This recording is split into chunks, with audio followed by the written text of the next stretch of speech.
Hello, இன்றைக்கி நம்ம பார்க்க போகிறது Cayley's Theorem. Cayley's Theorem என்ன சொல்லுதுன்னா, every finite group of order n is isomorphic to permutation group of degree n. அதாவது n ஆர்டர் இருக்கிற ஃபைனைட் குரூப்போட பெர்முடேஷன் குரூப்புக்கு அது ஐசோமார்பிக்காக இருக்கும் அப்படின்னு சொல்கிறாங்க.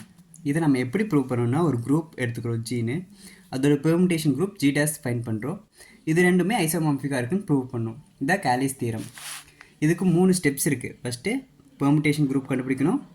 பெர்முடேஷன் குரூப் வந்து ஒரு குரூப்புன்னு நம்ம ப்ரூவ் பண்ணணும்.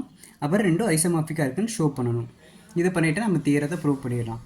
ஃபஸ்ட்டு இது ப்ரூவ் பண்ணுறதுக்கு முன்னாடி நமக்கு பேசிக்காக சில விஷயம் தெரியணும். 1 to 1னா என்ன, ஆன் டூனா என்ன, ஐசோமார்பிக்னா என்ன, ப்ரீ இமேஜ் டொமைன் இதெல்லாம் என்னங்கிறது பேசிக்கான விஷயம். இதெல்லாம் நம்ம ஃபஸ்ட்டு புரிஞ்சுக்கணும். அது உங்களுக்கு சொல்லித்தரேன். ஃபஸ்ட்டு ஒரு நிமிஷம் உங்களுக்கு புரியணுங்கிறதுக்கோசரம் ரஃப் நோட் எடுத்து எக்ஸாம்பிள்ஸ் எழுதி தருவேன். இப்படி ரஃப் நோட் எழுதுறது எல்லாத்தையும் நீங்கள் தீரத்தில் எழுதாதீங்க. போன டைமே நீங்கள் பண்ணியிருக்கீங்க, நான் கவனித்தேன். இப்போ டொமைன்னா ஒரு இமேஜ் இருக்கும், அது மேப் ஆகிறதுக்கு இங்கே இருக்கும். இது இமேஜ்னு சொல்லுவாங்க, இதை ப்ரீ இமேஜ்னு சொல்லுவாங்க. இதுக்கு வேறு பேர். இது டொமைன், கோடொமைன். இது முக்கியம் இல்லை, இது நீங்கள் தெரிஞ்சுக்கிறதுக்கோசரம் எக்ஸ்ட்ரா சொல்லித்தரேன். இப்போ ஏபிசின்னு இருக்கிறோம். F of A, F of B, F of C.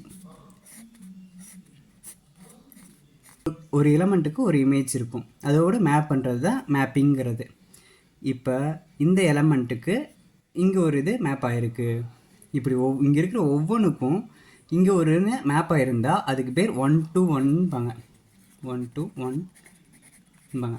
அதுவே ஒவ்வொரு கோடொமைனுக்கும் ஒரு டொமைன் முன்னாடி இருந்துச்சுன்னா, ஒரு ப்ரீ இமேஜ் இருந்துச்சுன்னா அது ஆன் டூன்னு சொல்லுவாங்க. ஓகேவா? இதில் நம்ம எதுவும் கன்ஃபியூஸ் ஆகிக்க வேணாம். இதுக்கு பேசிக்காக சில ரூல்ஸ் இருக்குது. வெல் டிஃபைன்னா அது கண்டிப்பாக ஒரு டிஃபைன் ஆகிருக்கணும்னா எப்படி சொல்லணும்னா, இப்போ இது வந்து பொருள்னு வச்சுக்கலாம், இது வந்து நிழல்னு வச்சுக்கலாம். ஒரு பொருளுக்கு ஒரு நிழல் இருக்கலாம்.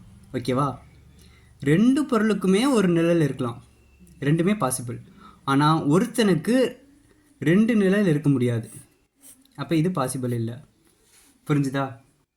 ஒருத்தனுக்கு ஒரு நிழல் இருக்கலாம், 2 பேர்த்துக்கு ஒரு நிழல் இருக்கலாம், ஆனால் ஒருத்தனுக்கு 2 நிழல் இருக்க முடியாது. இதுக்கு பேர் தான் வெல் டிஃபைன்டு. இப்போ ஓரளவு பேசிக்காக புரிஞ்சிச்சு. நம்ம அடுத்து வாங்க மேட்ருக்கு போகலாம். First step, find a set of G dash of n permutation. இப்போ n பெர்முடேஷன் இருக்கிற செட்டு நம்ம கண்டுபிடிக்கணும். நம்மளே ஒரு ஃபங்க்ஷனை டிஃபைன் பண்ணிக்கிறோம். ஜிலேருந்து ஜிக்கு ஆகணும். பெர்முடேஷன் என்னன்னு சொல்லணும், வேறு அதிகம் வச்சுக்கோங்க. இப்போ பெர்முடேஷன்னா ஒன்றும் இல்லை, இப்போ ஜின்னு எடுத்துக்கிறோன்னு வச்சுக்கோங்க. 1 2 3 அப்படின்னு 3 எலமெண்ட் இருக்குன்னா பெர்முடேஷன்னா 2 2 1 3 இந்த மாதிரி இதுக்குள்ளே இருக்கிற எலமெண்ட்டே மாற்றி மாற்றி அதுக்குள்ளே மேப் ஆகிறது. 1 2 3 1 2 3 சேம் இருந்தால் இது ஐடென்டிட்டி பெர்முடேஷன். இந்த மாதிரி இதில் இருக்கிற எலமெண்ட்டே மாறி மாறி இதுக்குள்ளேயே மேப் ஆகிக்கும். இதுக்கு பேர் தான் பெர்முடேஷன் சொல்லுவாங்க. அப்போ n ஆர்டர் இருக்கிற குரூப்புக்கு n ஃபேக்டோரியல் பெர்முடேஷன் இருக்கும். அதில் நம்ம ஒரே ஒரு பெர்முடேஷனை கரெக்டாக ஃபைன் பண்ணி எடுத்து வச்சுக்கிறோம். கன்ஃபியூஸ் ஆகலைன்னு நினைக்கிறேன். சரி போகலாம். பெர்முடேஷன் கண்டுபிடிக்கணும்னா ஒரு ஃபங்க்ஷனை ஃபிக்ஸ் பண்ணிக்கிறோம். FA இது எப்படி இருக்குன்னா, F சஃபிக்ஸ் AX எப்படின்னா இந்த A இன்ட்டு எக்ஸ் அந்த மாதிரி வரா மாதிரி ஒரு ஃபங்க்ஷனை நம்ம கண்டுபிடிச்சி வச்சுட்டோம். இப்போ இதை பெர்முடேஷன் ப்ரூவ் பண்ணணும்னா 2 ரூல்ஸ் இருக்குது. இதுக்கு பெர்முடேஷன் ப்ரூவ் பண்ணால் அந்த ஃபங்க்ஷன் 1 1ஆகவும் இருக்கணும், அட் த சேம் டைம் ஆன் டூவாகவும் இருக்கணும். நம்ம இதை ஃபஸ்ட்டு ப்ரூவ் பண்ணுவோம். FA இஸ் 1 1 அப்படின்னு நம்ம ப்ரூவ் பண்ணோம்னா, நம்மளே இமேஜினரியாக suppose FAX equal to FAY நம்மளே இமேஜினரியாக ஒன்று எடுத்து வச்சுக்கிறோம். அப்போ இங்கே ஃபங்க்ஷன் எப்படி நம்ம வச்சுருக்கோம், சஃபிக்ஸ் இன்ட்டு இங்கே இருக்கிறத பெருக்கல்ல. அப்போ FAX எப்படி எழுதிக்கலாம்னா A இன்ட்டு எக்ஸ்ன்னு எழுதிக்கலாம். FAY எப்படி எழுதிக்கலாம், A இன்ட்டு ஒய்ன்னு எழுதிக்கலாம். லெஃப்ட் கேன்சல் பண்ணி ஏவும் கேன்சல் பண்ணிடுறோம். X ஈக்குவல் டு ஒய்ன்னு வந்துருச்சு. கோடொமைனில் இருக்கிற ரெண்டும் ஈக்குவலாக இருந்தால் டொமைனும் ஈக்குவலாக இருக்குது. அப்போ இது 1 to 1 ப்ரூவ் ஆயிடுச்சு. ஆன் டூன்னு ப்ரூவ் பண்ணணும். FA இஸ் ஆன் டூன்னு ப்ரூவ் பண்ணணும். Z பிளாங்ஸ் டு ஜின்னு எடுத்துக்கிறோம். அப்போ A பிளாங்ஸ் டு ஜின்னு எடுத்துக்கிறோம். A வந்து குரூப்பில் இருந்துச்சுன்னா A இன்வர்ஸும் குரூப்பில் இருக்கும். ஒரு குரூப்பில் ஒன்று இருந்துச்சுன்னா அதோட இன்வர்ஸும் குரூப்லேயே இருக்கும். அப்படி இருக்கும்போது A இன்வர்ஸ் இன்ட்டு இசட்டும் குரூப்பில் இருக்கும். 2 எலமெண்ட் குரூப்பில் இருந்தால் அந்த 2 எலமெண்ட்டோட ப்ராடக்ட்டும் குரூப்பில் இருக்கும். இது ஒரு ரூல், அதை நான் அப்புறம் பின்னாடி சொல்லித்தரேன். அப்போ இது குரூப்பில் இருக்குது. இப்போ நம்ம இதுக்கு ஃபங்க்ஷன் எடுத்துக்கிறோம். எஃப்ஏ சஃபிக்ஸ் எடுத்துட்டா ஆஸ் யூஷுவல் ஏ இன்ட்டு இந்த இதை பெருக்கும். இப்போ ஏ இன்ட்டு ஏ இன்வெர்ஸ் இசட்னு வரும். இது ரெண்டும் கேன்சல் ஆயிரும். அப்போ இசட் மட்டும் வரும். அப்போ நமக்கு கிடச்சிருச்சு. இசட் குரூப்லேயும் பிளாங்க்ஸ் டூ இருக்குது, இசட் பெர்முட்டேஷன்லேயும் பிளாங்க்ஸ் டூ இருக்குது. அப்போ ரெண்டுத்துலேயுமே இருக்கிறனால ஆன் டூ இதுவும் நமக்கு ப்ரூவ் ஆயிடுச்சு. அப்போ பெர்முட்டேஷனில் என்னென்ன இருக்குன்னா F of A is equal to A belongs to G. இதுக்கு என்ன அர்த்தம்னா பெர்முட்டேஷன் குரூப்பில் F A F B F C up to அது வரையும் இருக்கும். இதுக்கு பேர் நாட்டு கிடையாது, இதுக்கு பேர் கம்போசிஷன் இங்கே. அதாவது குரூப்ஸில் நம்ம எல்லா ஆப்ரேஷனும் கம்போசிஷனாக தான் எடுத்துப்போம். ஒரு கடலை நான் தாண்டிட்டோம், இன்னும் 2 கடல் இருக்குது. ரெண்டாவது இது ஜி டேஸை குரூப்னு ப்ரூவ் பண்ணும்.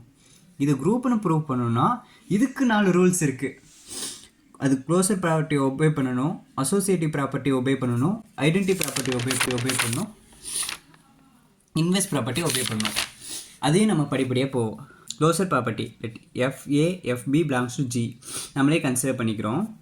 அப்போ 2 பெர்முட்டேஷன் ஜி டேஸில் இருந்துச்சுன்னா அதோட ப்ரீ இமேஜ் ஜியில் இருக்கும். இது ரெண்டுமே ஜியில் இருந்துச்சுன்னா அதோட ப்ராடக்ட்டும் ஜியில் தான் இருக்கும். 2 பொருள் ஜியில் இருந்தால் அதோட பெர்முட்டேஷன் ஜி டேஸில் இருக்கும். அப்போ நமக்கு க்ளோசர் ப்ராப்பர்ட்டி ப்ரூவ் ஆயிடுச்சு. Associative property composition always associative.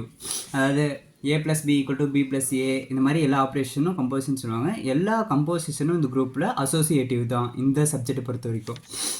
Okay, identity பார்க்குறோம். இப்போ e is a identity of G. ஈன்னு ஒரு எலமெண்ட்டு ஐடென்டி ஆஃப் ஜின்னு நம்ம எடுத்துக்கிட்டோம்னா அப்போ FE is a identity of G dash. இதுவும் ஒபே பண்ணும். எக்ஸாம்பிளுக்கு நான் சொல்கிறேன் பாருங்கள். எஃப் இ எக்ஸ் அப்படின்னு எடுத்துக்கிறோன்னு வச்சுக்கோங்க. என்ன வரும்னா இ இன்ட்டு எக்ஸ். அப்போ ஈக்குவல் டு இ இன்ட்டு எக்ஸ்னால் எக்ஸே தான் வரும். ஒரு எலமெண்ட்டோட ப்ரீ இமேஜும் எக்ஸாக இருக்குது. தன்னைத்தானே ஐடென்டி பண்ணால் ஐடென்டி பெர்முட்டேஷன்பாங்க. அப்போ ஐடென்டி நமக்கு சாட்டிஸ்ஃபை ஆகுது. இன்வெர்ஸ்னால் எஃப்ஏ பிலாங்ஸ் டு ஜி டேஸ்ன்னு வச்சுக்கோங்க. பெர்முட்டேஷன் ஜி டேஸில் இருக்குன்னா அப்போ அந்த ஏ வந்து ஜியில் இருக்கும். எழுதிட்டோமா? ஏ ஜியில் இருந்தால் ஏவோட இன்வெர்ஸும் ஜியில் இருக்கும். இப்போ ஏவோட இன்வெர்ஸ் ஜியில் இருக்குது. இதுக்கு நம்ம பெர்முட்டேஷன் எடுத்தோன்னா ஏ இன்வெர்ஸ் ஜியில் இருந்தால் permutation of A inverse G டேஸில் இருக்கும். நான் சொல்கிறது புரியுதா? மறுக்கா சொல்லிடுறேன். எஃப்ஏ ஜி டேஸில் இருந்துச்சுன்னா ஏ வந்து ஜியில் இருக்கும். ஓகேவா? ஏ ஜியில் இருந்தால் ஏ இன்வெர்ஸும் ஜியில் தான் இருக்கும். சரியா? ஏ இன்வெர்ஸ் ஜியில் இருந்தால் permutation of A inverse G டேஸில் இருக்கும். இன்வெர்ஸ்லாவாக நமக்கு ஒபே பண்ணுது. ஸ்டெப் 3. இப்போ நான் கடைசி ஸ்டெப்புக்கு வரோம். ஐசோமார்பிக்னு ஷோ பண்ணால் போதும். ஜி எடுத்துக்கிறோம். ஜியில் ஏபிசின்னு எலமெண்ட்ஸ் இருக்குது. ஜி டேஸில் எஃப்ஏ எஃபிஎஸ் எஃப்சி அப்படின்னு எலமெண்ட்ஸ் இருக்குது. ஒன்று தன்னைத்தானே மேப் பண்ணிக்குது. ஓகேவா? நம்ம ஏற்கனவே எஃப்னு எடுத்துட்டோம். இந்த டைம் வேறு பேர் வச்சுக்கலாம். பை எடுத்துக்கலாம். Phi of G equal to G dash. சரி, phi of G tends to G டேஸ்ன்னு வச்சுக்கலாம். Phi of A is equal to FA. இதுக்கு நம்ம ஐசோமார்பிக் ப்ரூவ் பண்ணுறதுக்கு 4 இது இருக்குது. அது வெல் டிஃபைன் காட்டணும், அடுத்து அது ஹோமோமார்பிசம் காட்டணும், அடுத்து 1 on 2 ஆஸ் யூசுவல் காட்டணும். வெல் டிஃபைன் காட்டணும்னு வச்சுக்கோங்க. நம்மளே வச்சுக்கலாம். Suppose A equal to B for all X belongs to ஜினா for all AX equal to பின்னு வரும். AX equal to BX. அப்போ for of X belongs to ஜினா ரெண்டு பக்கமும் F suffix A X equal to FB X வரணும். As usual இது ரெண்டும் சேமாக இருந்துச்சுன்னா இந்த எஃப்ஏவும் எஃபியும் ஈக்குவலாக இருக்கும். நம்ம எடுத்தோன்னே இங்கேயே எழுதிக்கலாம். தெளிவாக எழுதுங்கிறதோசம் இப்படி எழுதுகிறோம். நம்ம என்ன டிஃபைன் பண்ணியிருக்கணும்? பை ஏ ஈக்குவல் டு எஃப்ஏன்னு டிஃபைன் பண்ணியிருக்கோம். அப்போ எஃப்ஏ வந்து பை ஏ, எஃப்பி வந்து பை பி. இப்போ 2 எலமெண்ட்டும் டொமைனில் 2 எலமெண்ட் இருக்குது, கோடொமைனில் 2 எலமெண்ட், 2 ஈக்குவலாக இருக்கிறதுனால வெல் டிஃபைன். அதாவது ஒரு எலமெண்ட்டுக்கு ஒரு இமேஜ் தான் இருக்கும், ஒரு இமேஜுக்கு ஒரு எலமெண்ட் தான் இருக்கும் அப்படிங்கிறது ப்ரூவ் ஆயிடுச்சு. அடுத்து homomorphism a G belongs to G. அப்போ இந்த 2 எலமெண்ட்டுக்கும் நம்ம ஒரு ஃபங்க்ஷன் எடுத்துக்கிறோம். Phi of a b equal to F of a b. ஏன்னா ஃபை ஆஃப் ஏ வந்து எஃப்ஏனா அப்போ ஃபை ஆஃப் ஏபி வந்து எஃப் ஆஃப் ஏபி. இப்போ க்ளோசர் ப்ராப்பர்ட்டி மாதிரி f a composition f b equal to எஃப்ஏக்கு இது ஈக்குவலாக இருக்கும், எஃப்பிக்கு அது ஈக்குவலாக இருக்கும், ரெண்டுத்தையும் ஒபே பண்ணுது. அப்போ ஹோமோமார்பிசம் தான். இப்போ 1-to-1 ஃபங்க்ஷன் நம்ம ப்ரூவ் பண்ணோம் ஆஸ் யூசுவல் முதல்ல பண்ண மாதிரியே. Phi A equal to phi b ரெண்டு கோடொமைனை ஈக்குவல்னு எடுத்துகிட்டு டொமைனு ஈக்குவல்னு காட்டிட்டா 1-to-1. எஃப்ஏ ஈக்குவல் டு எஃப்பின்னு வச்சுக்கிறோம். F a x equal to f b x for all X belongs to G. இது ஃபங்க்ஷன் படி இருந்தால் a into x b into x வரும். ரைட் கேன்சல் ரூல் படி எக்ஸி நம்ம கேன்சல் பண்ணிக்கிறோம். A equal to b. இங்கே பார்த்தீங்களா டொமைன் ரெண்டும் ஈக்குவலாக இருக்குது, கோடொமைன் ரெண்டும் ஈக்குவலாக இருக்குது. 1-to-1 proved. ஆன் டூ வரும். Let FA belongs to G dash, then clearly A belongs to G. ஒரு பெர்முட்டேஷன் அதோட G dashல இருந்தால் அந்த எலமெண்ட் Gயில் இருக்கும். தெளிவாக தெரியுது. Phi of A equal to FA. அப்போ பை இஸ் ஆன் டூ. தெளிவாக தெரிஞ்சிச்சு. இது onto. Phi of A equal to F of A. F of ஏவோட ப்ரீ இமேஜ் ஏ. ரெண்டுத்துக்குமே ஒன்றுக்கும் ஒன்று. ஒரு இமேஜுக்கு ஒரு டொமைன், ஒரு டொமைனுக்கு ஒரு கோடொமைன் இருக்குது, ஒரு கோடொமைனுக்கு ஒரு டொமைன் இருக்குது. தேர்ஃபோர் இது ஆன் டூ. சரி, எல்லாத்தையும் ப்ரூவ் பண்ணியாச்சு. Finally we conclude that G isomorphic to G dash. இவ்வளோதான் தியரம். இந்த தியரம் அவ்வளோ பெருசாக இருக்குன்னு கவலைப்படாதீங்க. எனக்கு தெரிஞ்சு என்னோடய கணிப்புப்படி 70% இந்த கொஸ்டின் கேட்க மாட்டோம். அப்படியே கேட்டாலும் இதுக்கு சாய்ஸாக இருக்கிற கொஸ்டினை அடுத்த சீரீஸில் நான் போட்டுடுறேன். தேங்க்யூ. வேறு எதுனா சப்ஜெக்டில் கூட லெசன் எடுக்கணுன்னா கமெண்ட் பண்ணுங்கள், நம்ம எடுக்கலாம்.